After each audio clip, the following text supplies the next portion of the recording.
فاسقون بنبأ فتبینوا ان تصیبوا قوما بجہالۃ فتصبحوا علی ما فعلتم نادمین۔ یہاں سے کہیں سبحان اللہ۔ میرا رب فرماتا ہے ایمان والو، اگر کوئی بندہ آپ کے پاس خبر لائے، اس خبر کو سنتے ہی پیچھے دوڑنا پڑا کرو۔ جس طرح پنجابی میں کہتے ہیں پہلے اپنے کان کو دیکھا کرو پھر کتے کے پیچھے دوڑا کرو، یہ نہیں اپنا کان بھی ساتھ ہو کتے کے پیچھے دوڑ لگا دے، ایسا نہیں ہونا چاہیے۔ فرمایا اگر کوئی بندہ تمہارے پاس خبر لے کے آئے، یہ نہیں کہ خبر سنتے ہی چڑھ دوڑو۔ فرمایا نانا ان جاءکم فاسق، اگر کوئی فاسق بندہ خبر لائے پھر کیا کرو؟ بنبأ، کوئی خبر آ کے سنائے، فتبینوا، اس کی اچھی طرح چھان بین کر لو، اسے ہر زاویے سے دیکھ لو کیا یہ بندہ سچا بھی ہے کہ نہیں، لوگوں کے اندر اس کے معاملات کیسے ہیں۔ فرمایا یہ نہ ہو کوئی غلط قدم اٹھا بیٹھو، کل تمہیں شرمندگی کا سامنا کرنا پڑے۔ اس لیے میرے بھائی تو جس نبی کا غلام ہے، وہ نبی انسانوں کے حق تو درکنار، وہ تو جانوروں کے حقوق کا بھی خیال کرتا ہے۔ حضور تو جانوروں کے حقوق کا بھی خیال کرتی ہیں۔ کئی معاملات ایسے ہیں، آپ کے شہر میں ایک معاملہ واللہ عالم کہاں تک سچائی ہے، لیکن مجھے بتایا گیا کہ ایک بندے کے اوپر گستاخی قرآن کا الزام داغ کے اسے جناب والا پابند سلاسل کر دیا گیا، سنگین قسم کے دفعات اس پہ لگا دیے گئے، حالانکہ وہ ذہنی طور پہ معذور ہے اور اس کے اہل خانہ کے پاس تمام تر شواہدات موجود ہیں، اس کے باوجود اس کے ساتھ یہ ظلم ہو رہا ہے۔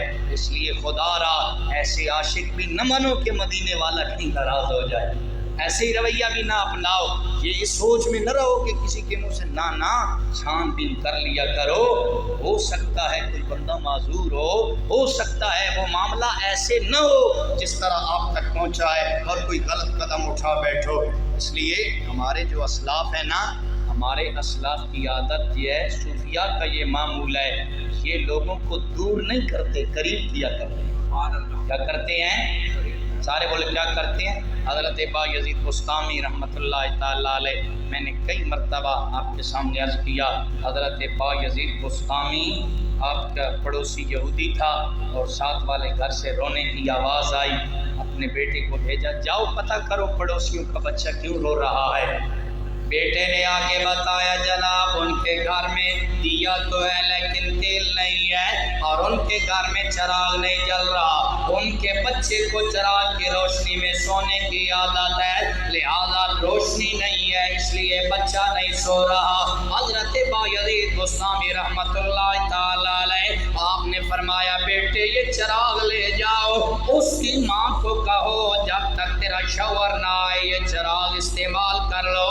اس عورت نے چراغ استعمال کیا، ایک ماہ کے بعد اس کا شوہر پلٹ کے آیا، اس نے کہا یہ جو پڑوسی باپا ہے جس نبی کا یہ کلمہ پڑھتا ہے وہ نبی بھی برحق ہے، اس باپے کو ہم اپنا دشمن سمجھتے ہیں حالانکہ یہ تو بڑا مہربان ہے۔ اس نے کہا تو کیسے متاثر ہو گئی؟ عورت کہتی ہے اس نے ہمیں چراغ دیا، ہمارے بچے کی نیند پوری ہو گئی۔ میاں بیوی دونوں بایزید بسطامی کا شکریہ ادا کرنے آئے۔ حضرت بایزید بسطامی نے پوچھا کیوں آئے ہو؟ کہنے لگے شکریہ ادا کرنے آئے ہیں۔ آپ نے فرمایا ہم شکریہ کے محتاج نہیں ہوتے، ہم نے کون سا تیر مارا ہے، ہم نے تو اپنے نبی کی سنت ادا کی ہے۔ تھوڑی دیر کے لیے یہودی خاموش ہو گیا، تھوڑی دیر کے بعد کہنے لگا اللہ کے بندے ہاتھ نکال مجھے بھی اسی نبی کا کلمہ پڑھا دے۔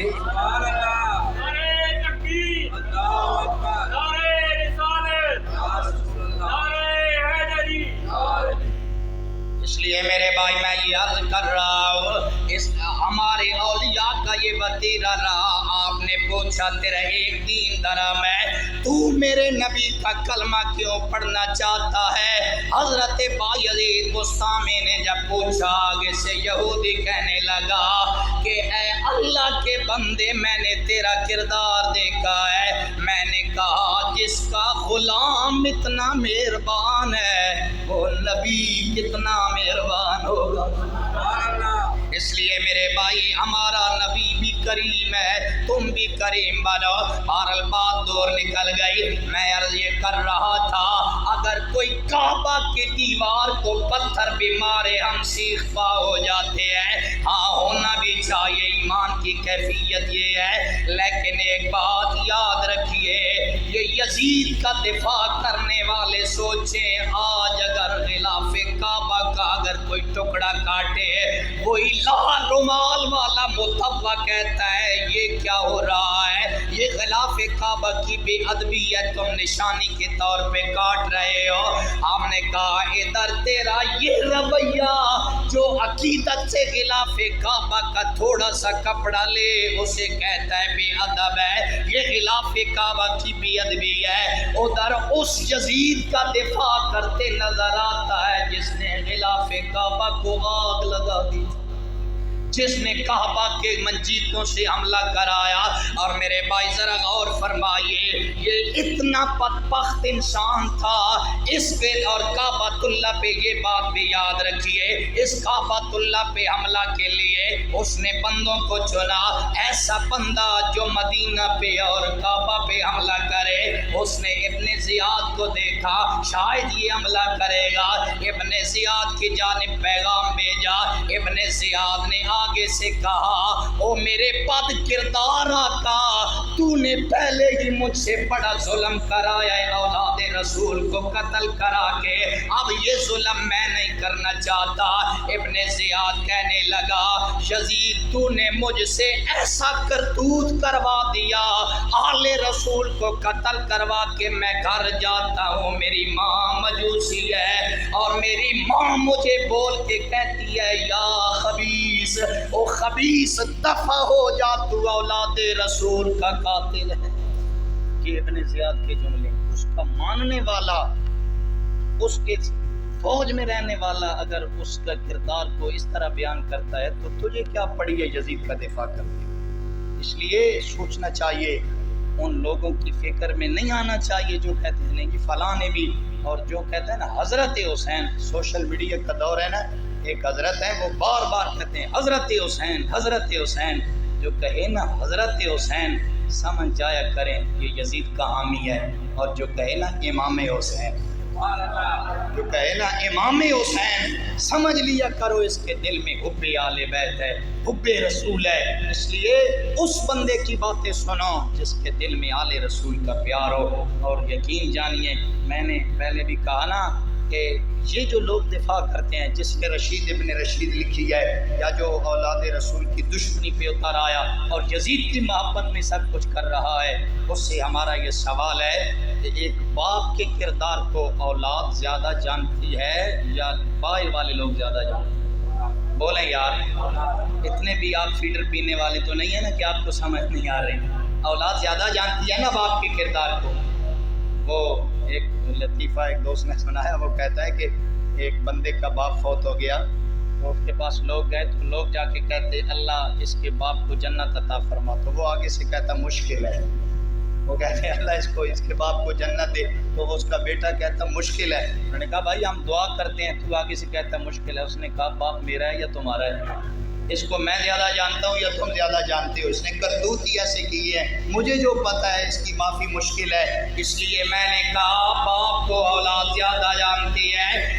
یزید کا دفاع کرنے والوں سے پوچھتے ہیں جب یزید دنیا سے دفع ہو گیا، اس کی میت سامنے پڑی ہے، اب ذرا غور فرمائیں اس کی میت پہ جب لوگ اکٹھے ہوئے، جنازے پہ گویا اس کا بیٹا خطبہ دے رہا ہے، اب اس کے بیٹے کے جملے سنیے، کہنے لگا لوگوں یہ جو تخت ہے اس پہ میں نہیں بیٹھوں گا، یہ میرا باپ بڑا ظالم انسان تھا، اس نے اولاد رسول کے ساتھ ظلم کر کے جو تخت حاصل کیا میں اس پہ تھوکتا بھی نہیں ہوں۔ یہ کون کہہ رہا ہے؟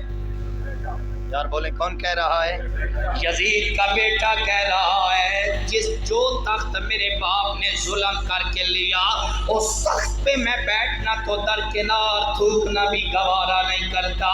کہنے لگا لوگوں میرا یہ باپ جو چلا گیا یہ شراب بھی پیتا تھا، یہ زانی بھی تھا، اس کے ساتھ فلاں فلاں عیب تھے، اور ساتھ کہنے لگا آج قبر میں میرا باپ آل رسول کی توہین جو اس نے کی ہے اس کا حساب دے رہا ہے۔ یہ کون کہہ رہا ہے؟